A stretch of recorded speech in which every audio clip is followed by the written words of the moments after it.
Hello students. Now in this video we will be learning about acquired behavior or learned behavior. This is Dr. Hemalata A, Associate Professor in Zoology, Maharani Science College for Women, Palace Road, Bangalore. What do you mean by learned behavior? The behavior which is not inherited means it has not come by birth or it will not be passed on from one generation to another. It is very flexible. It can show adaptation, it can learn new things, and it can be changed. So for this, it depends upon what experience it will have, what it will come across, what type of stimuli it will come across, how it responds, and this becomes a practice, and this type of behavior is called as learned behavior or acquired behavior. There are different types of acquired behavior. To name a few, it is mimicry, habituation, imprinting, trial and error, classical conditioning, operant conditioning. And out of all this, in your syllabus, we will be studying about habituation, imprinting, trial and error. First, habituation. What do you mean by habituation? When you are exposed to a stimulus and if it is not harmful, you will start responding for that. So this type of getting used to the stimuli which is not harmful and you don't show any response is called as habituation. It is defined as a progressive decrease in the vigor of an elicited response. Means to what extent you respond, first time you will respond more. Gradually you will start responding less and then at a point you will stop. So the vigor of the response will start decreasing because of repeated exposure to the stimuli which is not harmful nor is it any beneficial. This type of behavior is called as non-associative learning. Why it is called as non-associative learning? Because when you show the response to the stimuli, you will neither be benefited nor will you be harmed. So you will stop showing the response. Because it's not associated with any type of punishment or reward, it is called as non-associative learning. Suppose you are exposed to a stimuli and that stimuli causes some harm, then even before you receive the stimuli, if you anticipate that you will be exposed to the stimuli, you will show more response. Because of repeated exposure to harmful stimuli, you get sensitized, and that stimuli is exciting stimulus. Because it is exciting stimulus, it will elicit response in you quickly, and this overreacting to the stimuli is called as sensitization. So first we will look at habituation, some examples for that. So what do you mean by habituation? When you are exposed to a stimulus which is not important, you will stop responding to that, and it's not associated either with a reward or a punishment. For example, when you walk in the forest, if you go deep into the thick forest, there you will see there is a forest bed with leaves, and if it happens to be summer, if you walk, the first step you keep, it makes sound because you're putting your foot on the dry leaves, it makes sound. And if you're alone, nobody with you, you get scared because of the sound. But gradually, as you start walking, one after the other, you take steps. Then you get used to the sound and you will start ignoring the sound. So they did an experiment to show that the animals will get habituated. Nereis is a tube dweller. It lives in the tube. So this Nereis will put its head out. So in the laboratory, what they did was, when the Nereis sticks its head out, they will probe its head with a needle without causing much harm. Simply they'll touch it, and when they touched the head of the Nereis, it withdrew into the tube. Again, when it sticks out, you just touch it, it goes inside. After some time, it learns that there is no need for the nereis to respond like that, and it doesn't show any response. This is called as habituation. So dishabituation can also happen depending upon how often you are exposed to the stimuli. If you are exposed only once or twice, so at that time you will learn and then you will forget. And again, after few years or months, if you are again exposed, then again fresh you will show the behavior. This is called as dishabituation.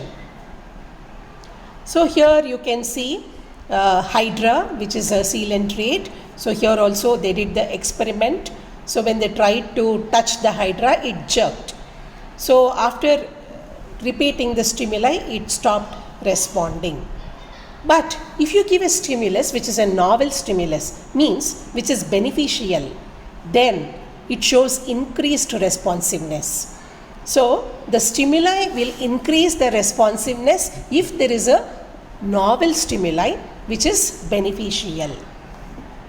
On the other hand, if you expose the animal to a stimuli which is harmful, for example, you take the mollusk Aplysia and you give electric shock to the tail region of the Aplysia. After few experiments, they did experiments with Aplysia. So it got so sensitized, then even before they could touch, they take the instrument closer, it shows response. This is the Aplysia has got sensitized for the electric shock, and it is called as sensitization. So that was the first part of acquired behavior, where we learnt about habituation, dishabituation and sensitization. Now the next one what we are learning is imprinting. It was Henroth who first observed this pattern and he explained what imprinting is. Imprinting is called as learning which is exhibited in one particular time. It is called as phase sensitive learning, which occurs at a critical period. So this period at which the learning happens is called as phase sensitive and or critical period, and the learning is called phase sensitive learning. If you look at the development of the birds which lay eggs, the eggs where the amount of yolk is more, after the eggs hatch, the hatchlings when they come out, they have to bond with the mother. Bonding of the young ones with the mother, especially in the nature, is very, very important, because the mother is the one who will feed the young ones and also protect the young ones, and the bonding has to happen between the mother and the young one. This bonding of the young one with the mother is called as imprinting, and it is called as filial imprinting. This is also non-associative learning, because there is no reward or there is no punishment, but it is very, very important, because the young one has to survive, it has to grow, it has to mature, it has to stay near the mother until it becomes independent. Only then it can go out and then it will start reproducing. So they conducted an experiment. In this picture you can see the scientist Konrad Lorenz. He was working in the lab, and here the eggs were incubated in an incubator. There was no adult mother to incubate the eggs. So after incubation in the incubator, the gooselings hatched out. After they hatched out, in the first few hours, they will imprint with the mother.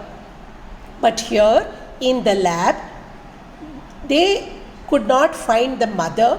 Instead, they found the scientist Konrad Lorenz, and they recognized him as the mother and they imprinted upon him. So wherever he went, these gooselings started following him. So at that critical period, which is called as space sensitive learning, whomever they come across, they will imprint upon that. If it is the mother, they will bind to the mother. If it is a human, they will imprint upon the human. Or if it is some moving object, they will imprint upon the moving object as the mother. And if you roll that moving object, which is a non-living object, they will start running behind that. So imprinting is there for a very short period, but what happens in that short period will have a long lasting effect, and what happens in that short period is irreversible, and this period is called as critical period. And during this critical period, the young ones will recognize the mother, which you call it as filial imprinting, and this is how the mother and child bond will happen in the wild. The second type of imprinting is called as sexual imprinting. So what happens in the filial imprinting? It is extended to the next stage. After the young ones grow, mature, and they start reproducing, they have to find a mate.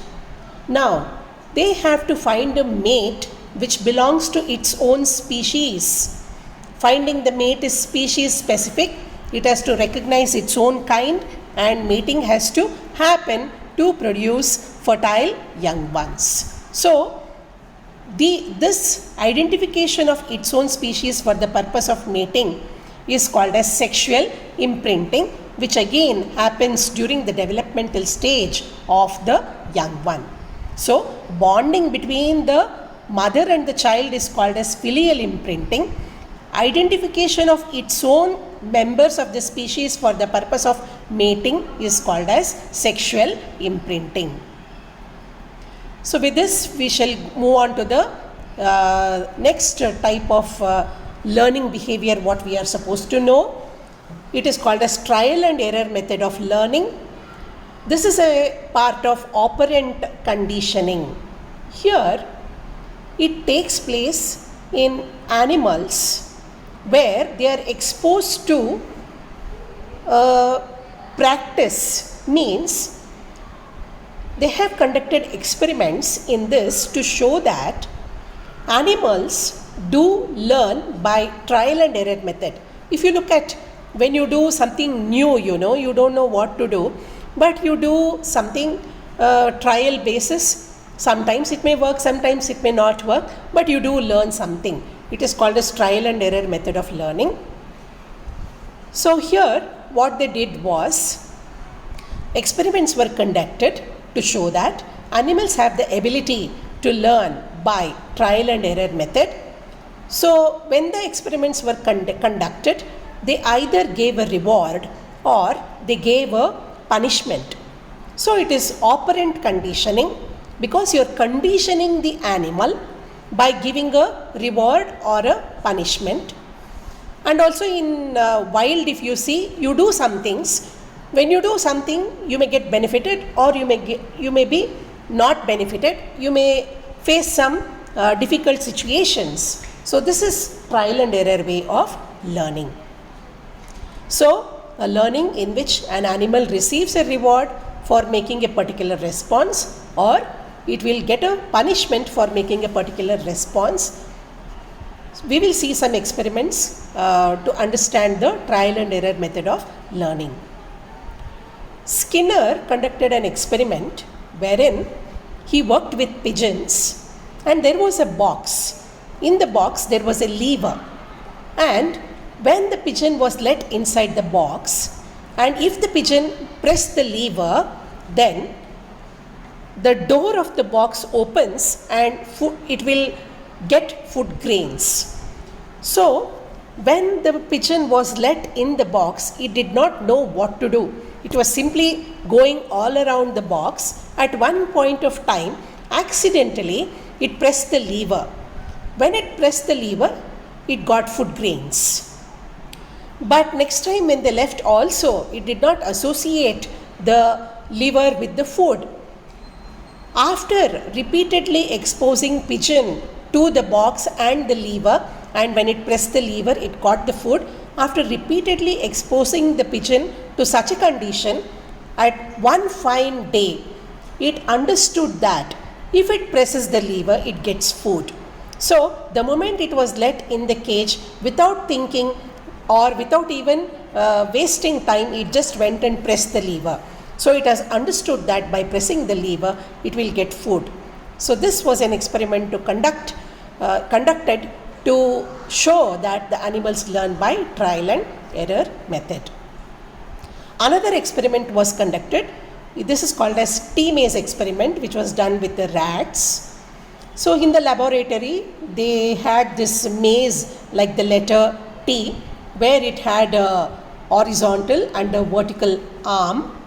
So there are 3 corners in the T-maze, and the rats are introduced into the T-maze. The rats are nocturnal creatures.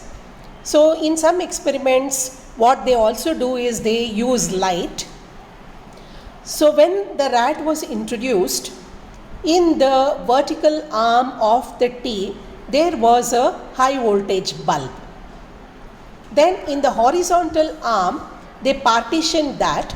On one end there was a reward, on the other end nothing was there. So when you introduce the rat initially will not show any movement. It will quietly sit there.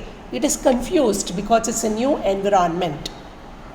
Slowly it will start moving, or it will simply sit there. When it sits there, you can switch on the high voltage bulb. So because of the light, it tries to run away from the source of light. When it does so, it can go straight. It can go to the right arm of the T, or it can go to the left arm of the T, or it can come back to the original place because you have switched off the light. So the rat moves from one place to another place, and accidentally it comes to the left arm of the T, where there is a reward in the form of food. So every day you repeat the experiment with the rat. So every day it shows random movements. Either it moves to the right or the left, or it comes back to the same, it goes straight and comes back to the vertical arm of the T-maze. After repeated exposure to this T-maze experiment, one fine day the rat will learn that when it goes straight and takes a left, at the end of the left hand T arm, there is food. So the moment you release the rat into the T-maze, it runs straight and left and it finds the food. So this is how it has learned that there is a reward for it at the left arm of the T-maze, and it simply runs and finds the food. So with this, we have completed the first chapter of ethology, that is stereotype behavior and acquired behavior. So stereotype behavior you have learned in part 1 and part 2 video, and the acquired behavior in part 3 video. So thank you students. Any doubts you can get it clarified by asking questions on the chat box. Thank you all.